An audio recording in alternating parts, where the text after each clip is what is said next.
괜찮지 뭐. 괜찮지 뭐. 에이, 얼마나 들려. 조용한 기도 드리시면서 수요 예배를 시작하겠습니다.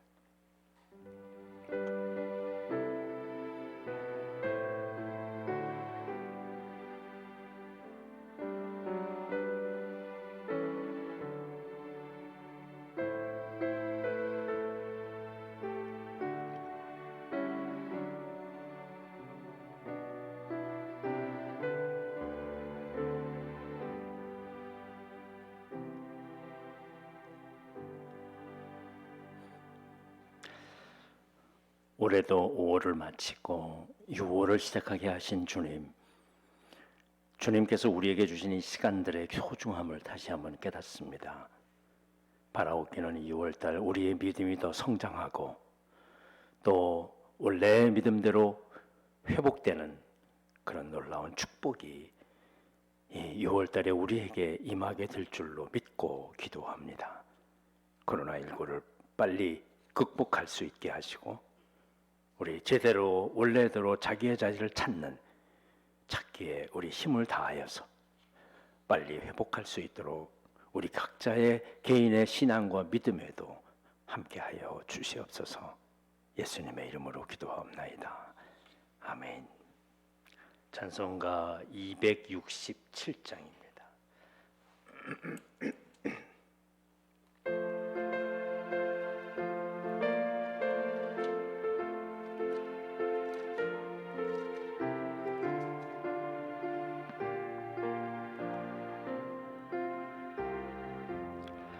주의 약실한 약속의 말씀 듣고 주만 믿으면 구원을 얻으리라.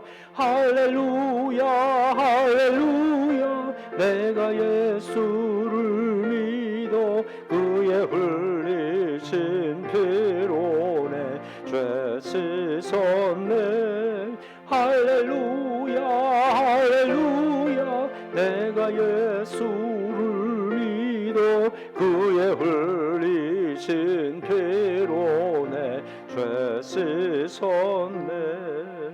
나의 갈 길이 험하고 위험하나 항상 예수의 도우심 믿고 가네. 할렐루야 할렐루야 내가 예수를 믿어 그의 흘리신 피로 내 죄 씻었네. 할렐루야 할렐루야 내가 예수를 믿어 그의 흘리신 피로 내 죄 씻었네.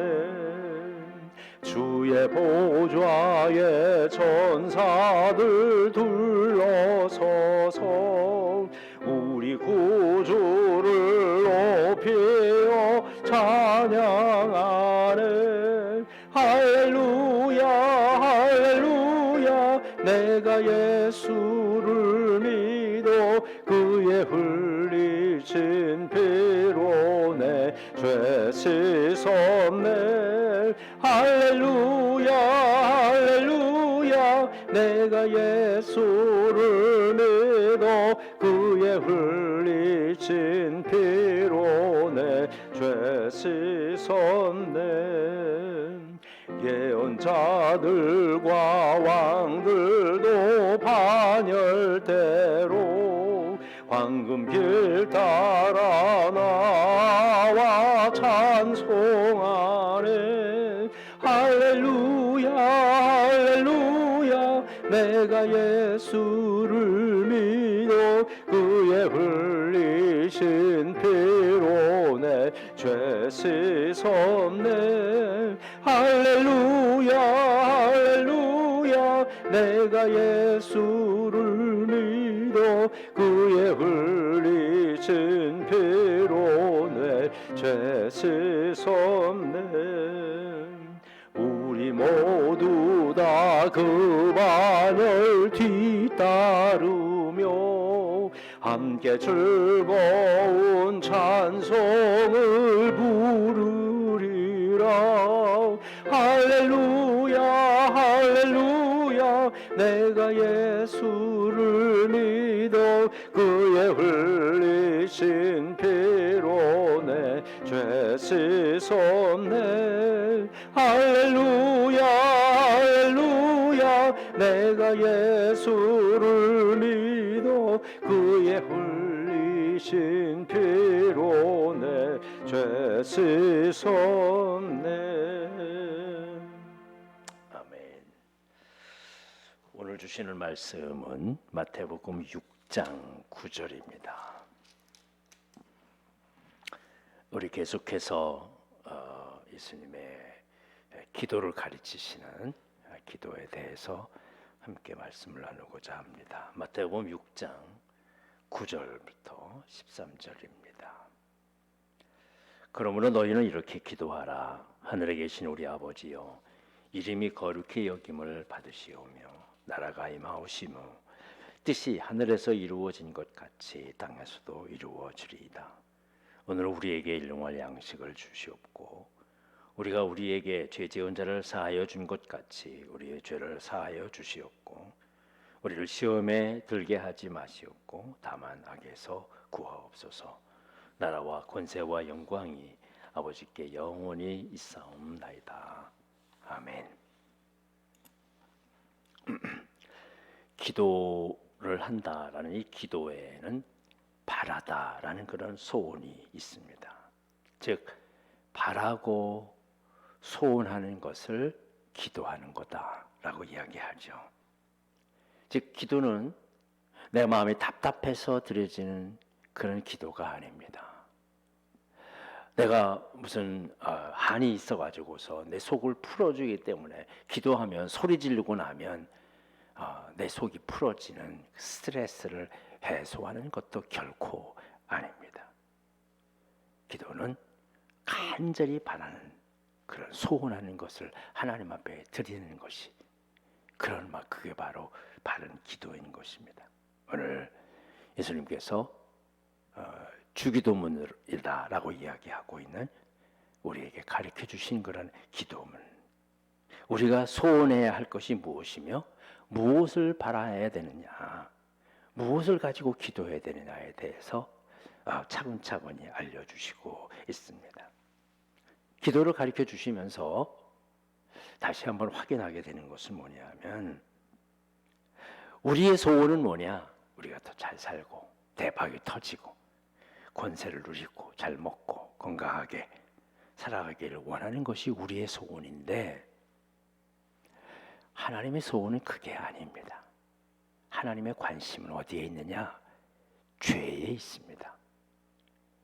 우리들의 죄를 용서해 주시고 죄를 갚아주시고 받아주시는 그거에 관심이 더 있어요.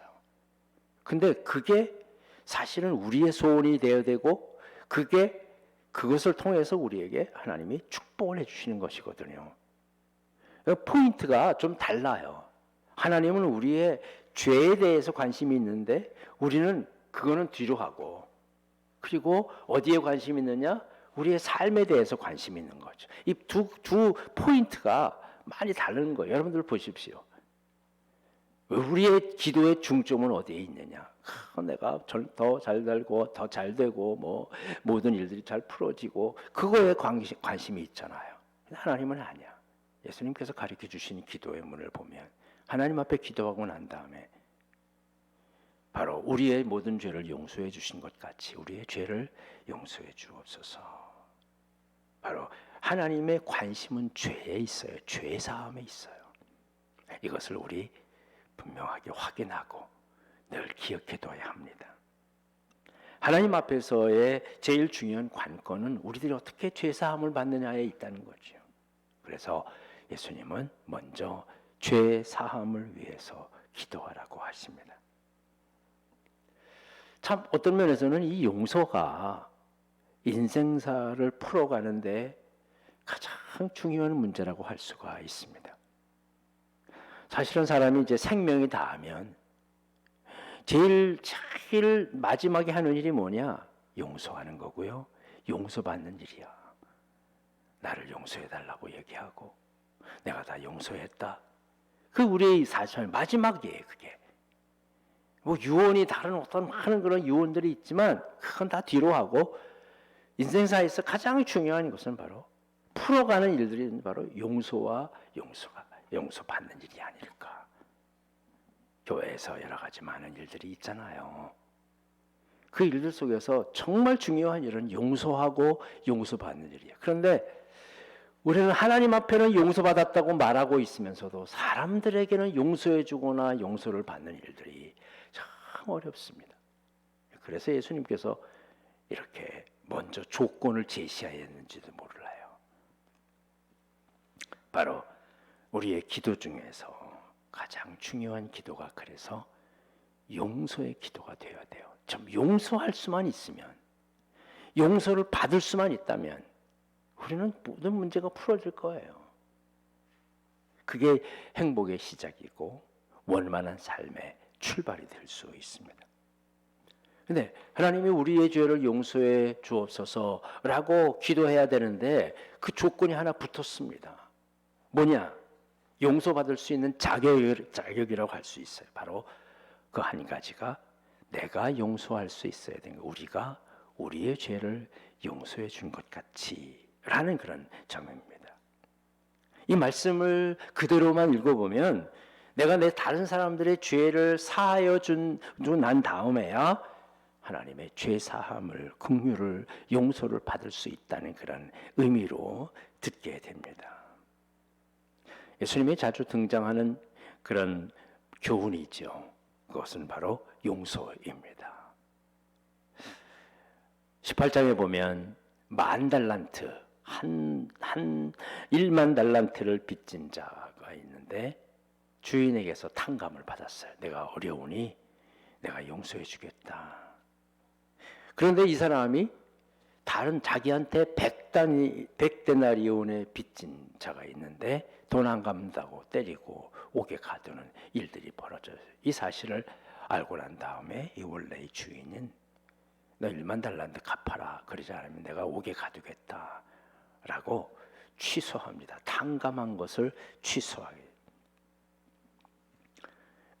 바로 은혜가 있는데 그 은혜가를 갚지 않는다면 그것은 바로 용서해 주지 않는 것이다 라고 말씀하시기도 합니다. 다시 말하면 이 말씀대로만 말하면 하나님 앞에 나는 구원받은 하나님의 백성입니다.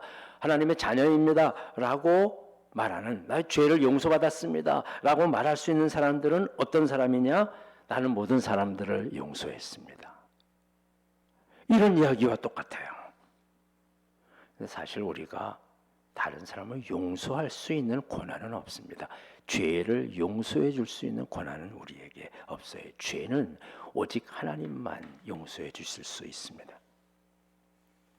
그래서 여기서 다른 사람들의 죄를 용서한다는 말은 빚에 대한 빚을 진다 그러잖아요. 이 빚에 대한 개념이 강합니다. 빚에 대한 개념이에요. 하나님께서는 다른 사람들의 죄를 사해달라고 하시지만 그저 빚 갚는 정도로만 이해하고 감수할 수 있어야 된다는 것입니다. 즉 우리가 사실은 용서할 수 없어요. 빚을 했는데 그거 다 고통스럽게 하고서 빚을 겨우 갚았어요. 그래도 마음이 편합니까? 앙금이 남아 있어요. 그건 용서한 것이 아니에요. 우리는 용서해 줄 수 없어요. 단지 빚을 갚는 정도만이라도 해라라는 것이죠. 이 빚이 그 원래 그 단어에는 오페일레마라는 그런 단어인데요.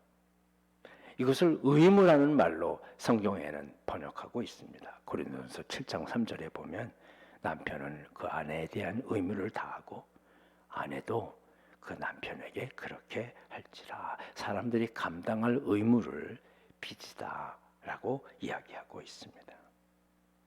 그렇습니다. 우리는 우리 이웃의 죄를, 다른 사람들의 죄를 용서할게 말로는 할 수 있어요. 그러나 우리가 용서하지 못해요.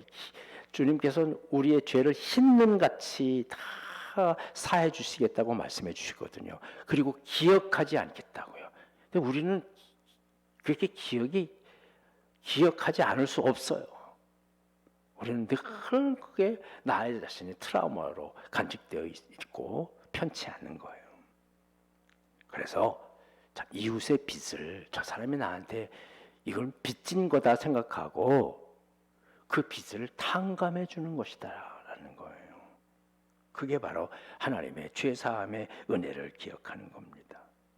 근데 이렇게 나의 죄를 용서받는 거하고 내가 다른 사람들이 나에게 이 빚을 졌는데 그 빚을 탕감해 주는 거하고는 이건 10,000달란트와 100데나리온의 이게 40만 배거든요. 그 놀라운 그런 차이입니다.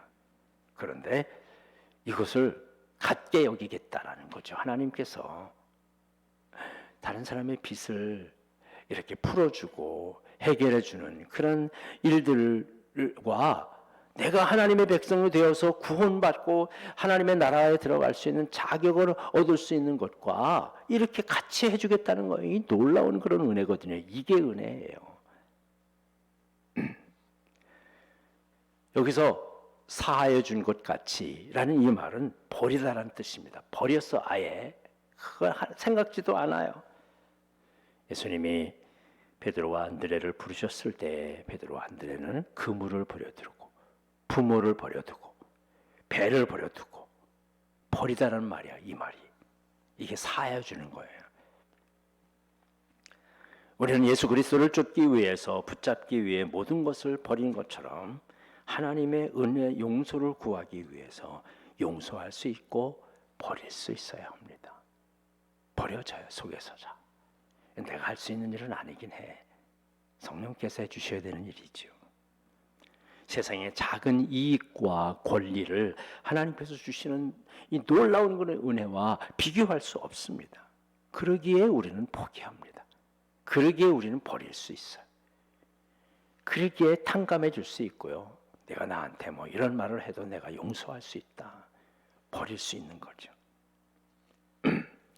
이것은 우리의 작은 용서에 대한 하나님의 주시는 놀라운 상급인 것입니다. 즉 하나님의 주된 관심은 우리의 죄를 용서해 주시는 것이라고 말씀드렸습니다. 즉 하나님의 관심은 용서하기 위해서 질문을 하시는 거예요. 문제를 주시는 거야. 즉 답을 이미 알려주시고 시험을 치르는 것과 같아요. 그래서 우리를 하여금 이 세상에서 정말 버릴 수 있어야 합니다. 다른 사람들이 나에게 맺힌 말 한마디라도 버릴 수 있어야 돼요. 그것을 위해 기도하고 애써야 합니다. 특별히 오늘 읽지 않았지만 14절 15절의 말씀에 보면 너희가 사람의 잘못을 용서하면 너희 하늘 아버지께서도 너희 잘못을 용서하려니와 너희가 사람의 잘못을 용서하지 아니하면 너희 아버지께서도 너희 잘못을 용서하지 아니하시리라. 이게 사실은 말 그대로 보면 조건입니다. 조건이에요. 그러나 하나님께서는 우리의 모든 죄를 이미 용서해 주셨어요. 먼저 용서해 주십니다. 이미 용서해 주셨어요. 그리고 우리에게 내가 이런 은혜를 베풀었으니 너희들도 용서하다. 10,000달란트를 이미 다 삭감해 주셨으니 그래서 너희가 갖고 있는 100데나리온 정도는 베풀어 주라는 거죠. 그러니까 우리가 이 큰 차이를 사실은 이게 10,000달란트가 얼마인지 또 100데나리온 얼마인지 이 크기가 가늠되지 않거든요. 아무튼 엄청난 차이가 있는 거예요. 비교할 수 없는 차이. 그렇습니다. 비교할 수 있는 그런 하나님의 긍휼에 대해서 말씀에 표현하신 것입니다. 이 긍휼하심에 비하면 10,000달란트에 비하면 100데나리온은 용서해 준 것도 아니에요. 그건 아무것도 아니야. 우리는 주님의 용서, 하나님의 용서를 감당할 수 없습니다. 그런데도 불구하고 우리에게 이웃에 대해서, 다른 사람들에 대해서 참아주고, 그리고 지워주고, 이해해주는 그런 작은 정도만 하더라도 하나님께서 큰 은혜를 베풀어 주시겠다고 약속해 주시는 거예요. 여러분, 이걸 큰 조건이라고 생각하면 안 됩니다. 하나님께서는 정말 많은 것들을 허락해 주셨으며 그 작은 거 하나, 그거를 하나님께서 요구하시는 거죠. 우리는 이것조차도 부담스럽다고, 이것조차도 너무 힘들다고, 그래서 하지 못하고 마음속에 간직하고 탕감해 주지 못하고 버리지 못하고 지우지 못하고 삭제하지 못하고 고민하면서 살아가고 있는데 말이죠. 이 말씀의 의미는 뭐냐면 하나님께서는 어떻든 우리를 용서해 주시겠다는 겁니다. 하나님의 뜻은 어떻든 우리를 용서해, 즉 우리가 용서의 모양이라도 가지고 있으면, 모양만 보여주면 하나님은 용서에 관심이 있으세요. 하나님은 그냥 용서해 주시는 분이십니다. 이 시간도 하나님 용서의 은혜를 간직하시기를 바랍니다. 용서의 은혜예요. 횡재입니다. 다른 것들은 다 놓치더라도 이것만큼은, 즉 아주 작은 양보, 아주 작은 인내, 아주 작은 희생, 아주 작은 용서의 모습 내어놓으면 하나님께서 나의 인생 전체를 책임져 주시는, 용서해 주시는 놀라운 횡재입니다. 이거야말로 대박이에요. 대박이야. 감사하는 마음으로 작은 용서의 삶을 기쁨과 자원함으로 살아가야 할 줄로 믿습니다. 용서한다는 것, 빚을 탕감한다는 것, 너무 나에게 주어진 중한 부담감이라고 여길 수 있습니다. 왜 나만 그래야 되느냐? 세상 사람들 그러지 못하는데. 그러나 $10,000,000의 은혜를 얻는 유일한 통로가 바로 용서의 모습이라도, 모양이라도 갖는 거지요. 그리고 오히려 내가 용서할 수 있다는 거, 다른 사람들을 용서해 줄 수 있다는 것에 대해서 정말 감사한 일 아니겠습니까? 오히려 이웃을 사랑할 수 있는 기회로 삼고 감사하고 기쁨으로 감당하는 우리가 되어야 할 것입니다. 우리 다시 한번 이 6월달을 시작하면서 주님의 성령의 은혜로 구원받았으니 우리 좀 털어냅시다. 그동안의 앙금을, 다른 사람도 마찬가지고 우리 성도들 간에 여러 가지 많은 것들 풀어내고, 조그만 어려움이 있으면 그 끄집어내가지고 불평하고 투정하고 그러지 말고 다 버립시다. 사하여 줍시다. 이 놀라운 하나님의 은혜를 우리가 기억하면서 말이죠. 이 용서의 순종의 삶을 살기 힘들고 어려울 때 주님께서 이렇게 기도하라. 우리의 죄를 사해 준 것 같이 우리의 죄를 용서하옵소서. 이 깨달으는 거죠. 깨달으는, 하나님의 놀라운 용서의 은혜를 깨달으는 이 말씀을 마음속에 간직하고 우리 이제부터 우리의 삶이 정말 좀 더 다르지 않습니까? 버린 삶이요, 다른 거예요. 그래서 정말 하나님 앞에서 은혜와 기쁨과 감사의 삶을 이루어가며, 그리고 철저하게 내 것을 버리며 주님 앞에서 용서해 주며, 그럴 때 진정으로 하나님과의 바른 관계요, 교우들과의 바른 관계를 이루어갈 수 있을 것입니다.